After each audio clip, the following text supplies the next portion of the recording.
Introvertendo, um podcast onde autistas conversam.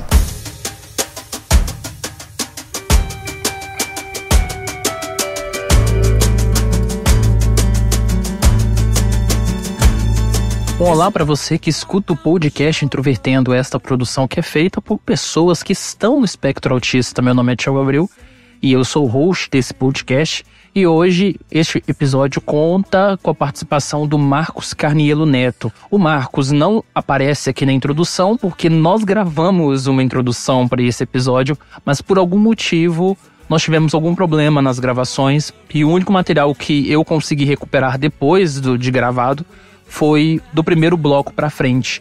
Então o que vocês vão ouvir a partir do final deste bloco é o conteúdo que foi gravado durante esse momento. E como nós não podemos gravar novamente, por uma série de questões de tempo e de estrutura, eu resolvi fazer essa nova abertura mesmo só para justificar.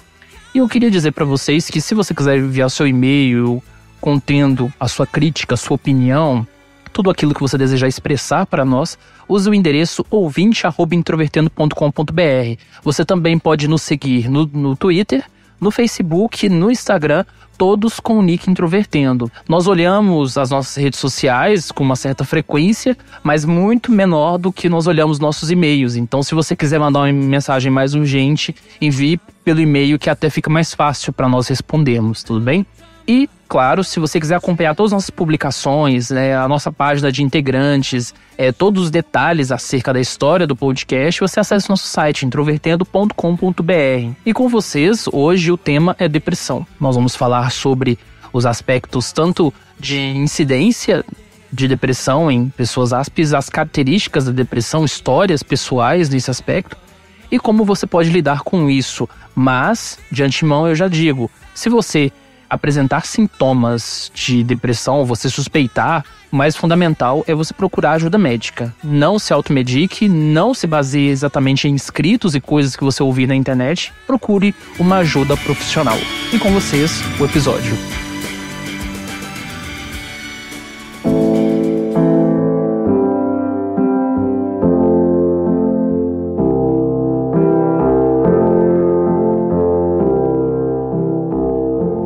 O Asperger é uma condição que vem associada com uma predisposição a alguns transtornos mentais, e eu acho que o principal dele é a depressão.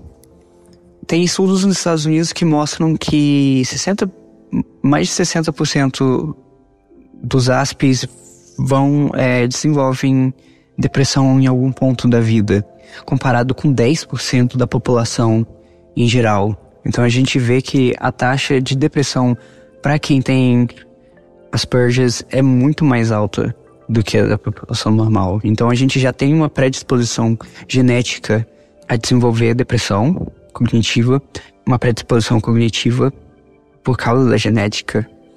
Inclusive tem estudos que mostram que os genes de inteligência de Asperger e o desenvolvimento da depressão estão correlacionados. Então, às vezes, tem uma teoria nova que diz que o ASP, ele só ativou mais os genes de inteligência em detrimento dos genes da parte cognitiva que lida com socialização.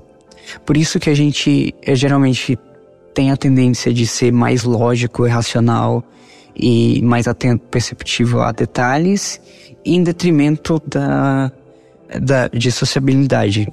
Nós somos menos sociais que a maioria das pessoas, mas em compensação, a atenção a detalhes é maior, a tendência a ser mais lógico do que as pessoas, menos emotivo. Isso eu vejo como um desenvolvimento assimétrico do cérebro. No ASP, uma parte do cérebro desenvolve muito mais do que a outra. Uma coisa que estudos já demonstram há bastante tempo é que com inteligência mais elevada, as pessoas que têm um QI mais alto, um poder cognitivo maior do que a da média, têm a tendência de desenvolver depressão bem mais alta do que pessoas com QI na média. Isso não se sabe porque se é genético, pode ter um fator genético nisso, provavelmente porque pessoas que são mais inteligentes geralmente pensam mais nas coisas e às vezes acabam pensando demais, que é um problema que acaba levando a transtornos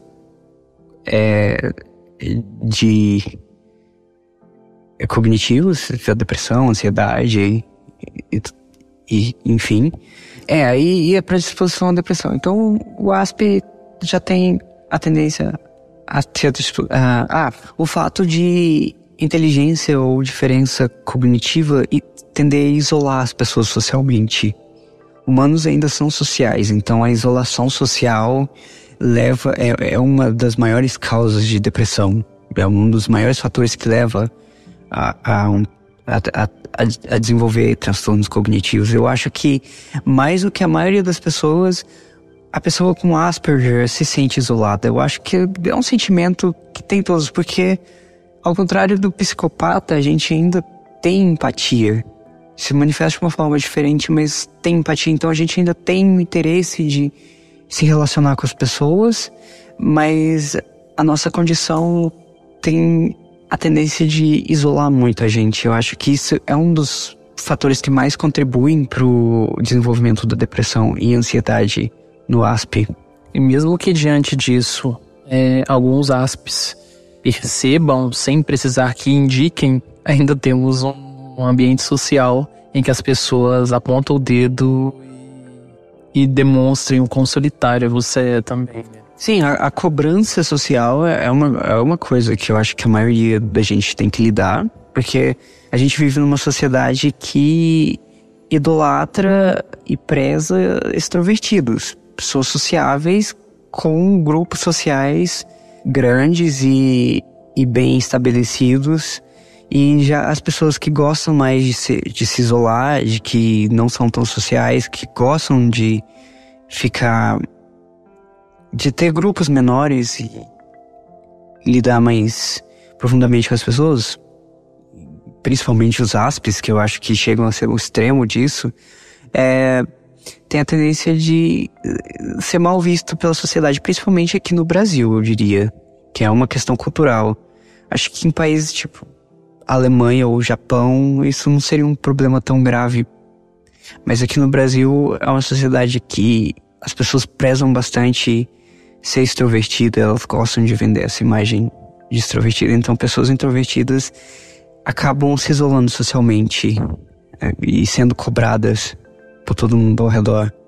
Eu acho que isso é um dos fatores que levam à depressão em alguns casos. Nossa, eu acho que é um dos fatores que contribui para o desenvolvimento da depressão.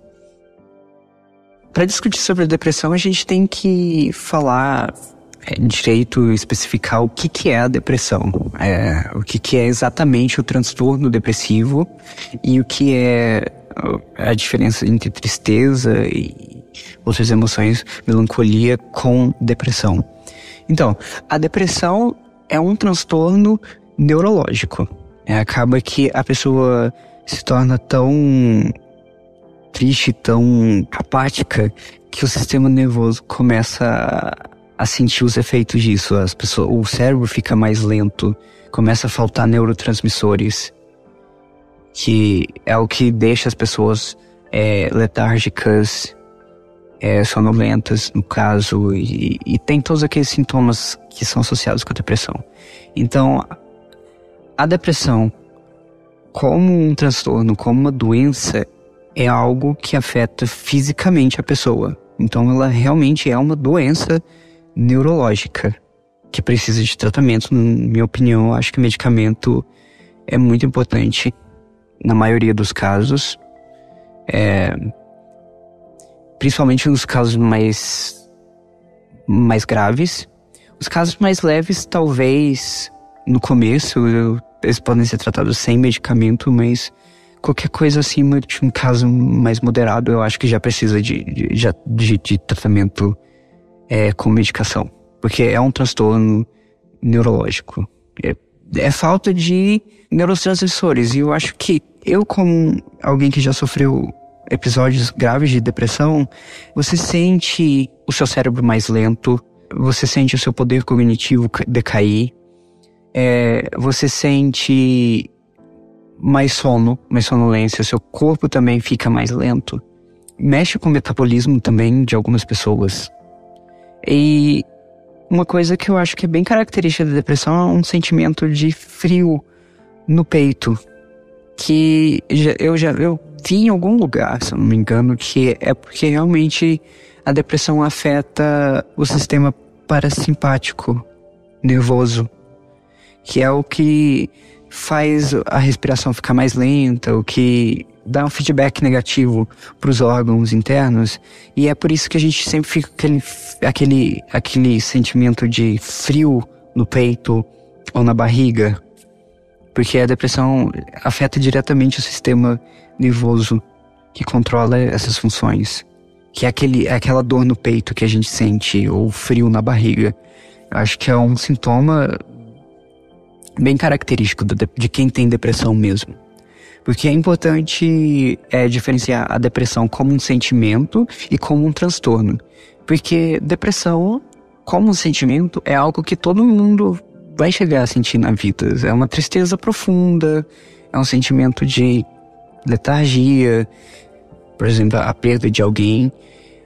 Só que para se transformar para pessoa com transtorno de depressão, isso acaba sendo exagerado. Acaba sendo que depressão é permanente e é o sentimento que ela mais sente durante o dia, durante todos os dias. Ela não consegue mais sentir outras coisas além do sintoma depressivo, da tristeza, da letargia. E uma coisa que vem associada com a depressão, não em todos os casos, que eu tenho que falar que é importante notar que nem em todos os casos, mas a tendência ao pensamento suicida, eu acho que chega a fazer parte de uma fração grande de quem sofre de depressão, do transtorno mesmo, que são os pensamentos suicidas. E muitas pessoas que sofrem depressão por mais de 1, 2, 3 anos acabam em algum ponto pensando ou mesmo vindo a tentar cometer suicídio. Então, quem tem depressão realmente vive um inferno mental. Eu acho que se manifesta na vontade de morrer, que é uma forma de se proteger da doença, da dor, da existência que é causada pela depressão. Inclusive, eu já cheguei a ler em algum lugar de uma quantidade específica de Aspers que se suicidam. Não sei qual país especificamente, provavelmente os Estados Unidos. Que a tendência maior de suicídio, e isso exatamente está ligado com a depressão, porque a gente sabe que na população comum mesmo, acho que chega a ser 15% de quem sofre de depressão chega a tentar o suicídio, e por volta de 1/4 de quem sofre depressão, 25%, tem pensamentos suicidas. Não são todos que têm. Eu conheço pessoas com depressão que não desenvolveram nenhum tipo de pensamento suicida, mas desenvolveram outros sintomas, tipo letargia, tristeza, crise de choro, ansiedade. Isso eu acho que é uma constante em todo mundo que sofre de depressão. Mas em alguns indivíduos, o pensamento suicida acaba aparecendo. E essas pessoas são as que mais precisam de ajuda. E no meu caso, o que mais me ajudou foi o medicamento. E recuperou o meu poder cognitivo que eu tinha perdido antes. Eu consegui sentir minha mente clareando. E isso foi, obviamente, fisiológico, não foi algo mental. Então é importante notar que o pessoal fala que a depressão tá na sua cabeça, que você tem que pensar positivo e tal. Mas a realidade é que a sua cabeça, a sua mente é uma entidade física. É constituída por um cérebro, neurônios, um sistema nervoso inteiro. E às vezes ele para de funcionar direito do jeito como qualquer outro órgão. Então é importante procurar ajuda nesse aspecto. Toda vez que alguém te fala pra pensar positivo, penso, sei lá, numa pessoa famosa, tipo Luciano Huck, vestido de branco, celebrando um monte de mulheres de biquíni e falando pra você levar a vida numa boa. Eu acho algo tão forçado e tão falso em alguns momentos, porque é a mesma lógica do que pensar, eu tô com fome, eu vou pensar em bolo, que vai aparecer um bolo na minha frente. Isso não vai acontecer. Ou senão alguém que quebrou a perna e falou, não, pensa positivo, que você vai conseguir andar de novo. Ou quem tá na cadeira de rodas, se você pensar positivo, você vai voltar a andar algum dia. É exatamente a mesma coisa, porque quem tem depressão tem um problema no sistema nervoso que parou de funcionar do jeito que é saudavelmente e realmente tem uma doença, uma disfunção física. Não pense como a mente como algo abstrato. A gente tem essa mania de abstrair a mente como sendo algo de outro planeta. Mas é uma entidade física que às vezes para de funcionar direito. Então, a depressão é um transtorno, é uma doença e ela precisa de tratamento. E, infelizmente, a gente tem casos de pessoas que não conseguem se tratar. Eu tenho um amigo com depressão crônica e ele já se trata há 5 anos e ele consegue, no máximo, controlar os sintomas. No meu caso, eu também consegui controlar os sintomas, mas minha função cognitiva voltou a um nível mais saudável. Mas eu preciso tomar o medicamento todo dia para não ter perigo de recaída. 2 dias sem medicação já é um risco de suicídio, porque eu tenho tendências suicidas, então nunca cheguei a tentar, mas já cheguei quase a tentar. Então, o pensamento suicida é a parte da depressão. Como uma das pessoas do Introvertendo, que não é, na verdade, a maioria, eu tive contato com a depressão, acho que em grandes momentos da minha vida, inclusive desde a época da pré-adolescência. Eu lembro que eu tive um período muito ruim no sentido escolar, que tudo que eu ficava fazendo depois da aula era ficar chorando o resto do dia inteiro, sabe? Por tudo que acontecia, pelo contexto, pelos episódios de bullying, né? O bullying é um gatilho muito forte nesse sentido. Mas eu só fui receber diagnóstico em si de depressão muito depois que eu fui diagnosticado com síndrome de Asperger. Quando eu entrei no ensino superior, entrei na universidade, fui atendido pelo programa Saudavelmente, que é o programa que todos nós viemos, assim, de certa forma, nos conhecemos. E lá eu fui diagnosticado com depressão F32.0, né, se não me engano, que é o número, que é o depressão leve. Sempre foi um tipo de depressão leve, que nunca me impediu de fazer minhas atividades cotidianas. As pessoas sabem que eu sou uma pessoa que acumulo milhares de coisas pra fazer. Assim, no sentido que chega a ser até meio louco, assim. A forma como eu procuro me ocupar muitas vezes me garante atividades que eu fico de manhã até a hora de dormir fazendo e assim, coisas que normalmente uma pessoa comum não conseguiria fazer tanto. Uma outra pessoa do nosso grupo que tem essa característica é o Otávio. Ele desenvolve vários projetos, ele vive sem tempo. Mas chegou um momento na minha vida, que foi este ano, 2018, no primeiro semestre do ano, que eu até contei no episódio de sofrência. Eu tive uma relação bastante importante, assim, pra mim, embora curta. E nesse período eu já estava percebendo uma queda na minha produtividade. Porque eu sou um cara que faço graduação, sou assalariado, trabalho em regime de 6 horas por dia, cuido desse podcast, fazendo edição de áudio dele, às vezes as postagens na web. Então, assim, eu acumulo trocentas coisas pra fazer. E eu tava chegando no momento que eu não tava conseguindo fazer as coisas da graduação, então eu tava prestes a reprovar em tudo. A minha própria relação com a pessoa, como eu disse naquele episódio, nós dois éramos pessoas com problemas, assim, de humor.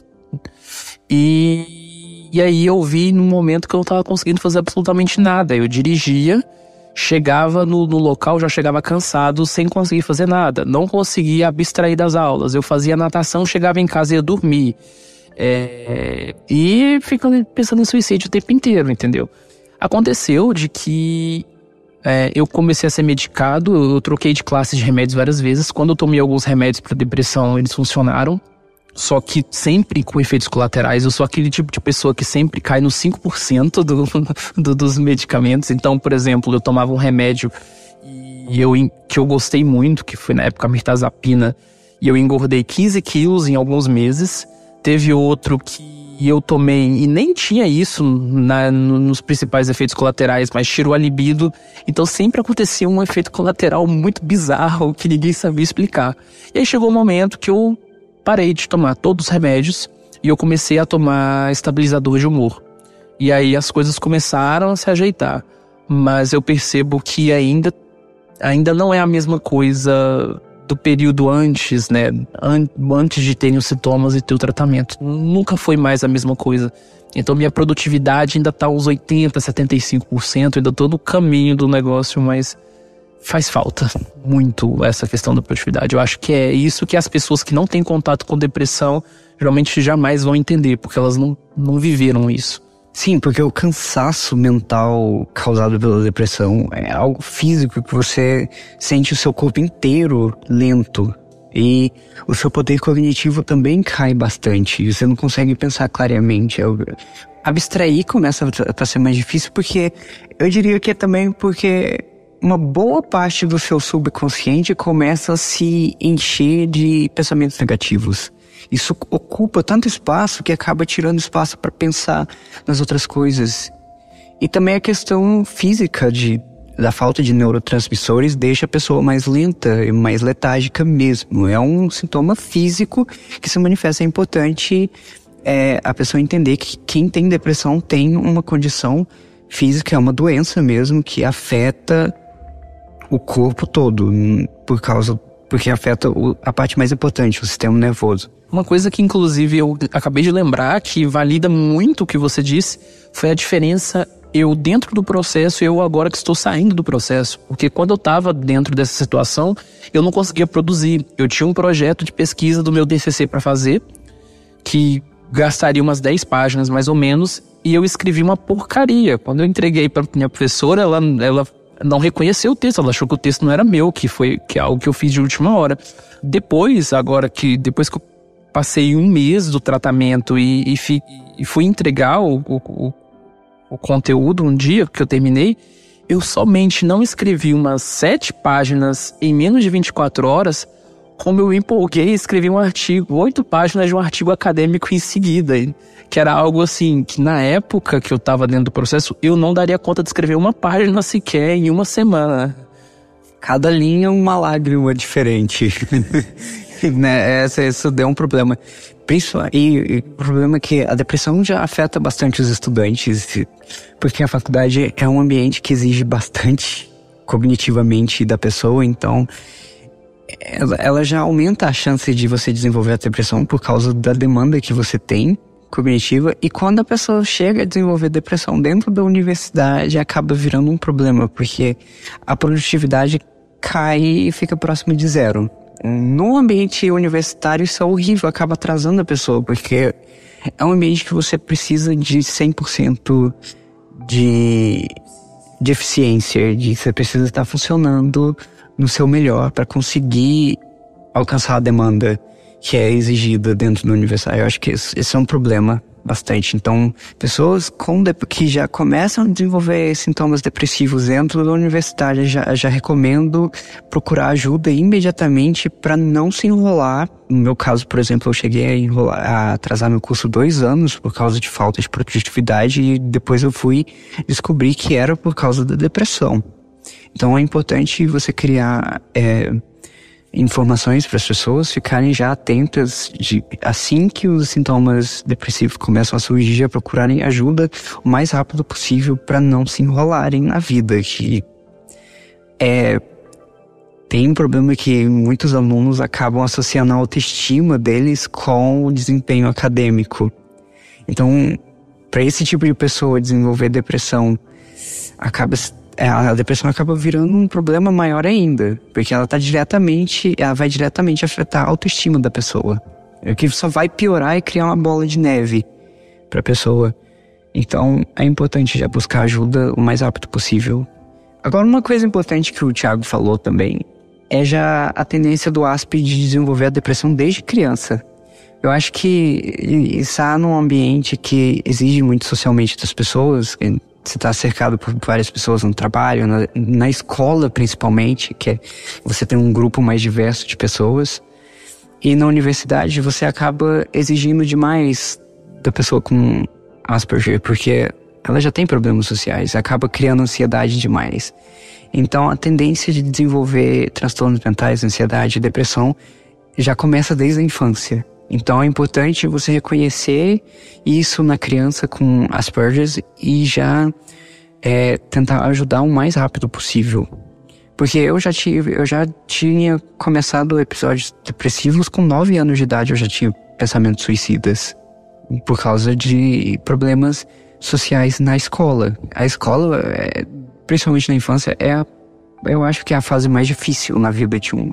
Eu já acho que já é difícil na maioria das pessoas, que não sejam extrovertidas. Mas pro ASP, que já é extremamente introvertido, a escola é um inferno 3 vezes pior do que para as pessoas neurotípicas. Então, é importante já reconhecer sintomas e já começar a ajudar desde cedo. Eu acho que a infância e a adolescência é uma fase que molda muito a pessoa futuramente, então já é importante ajudar desde cedo.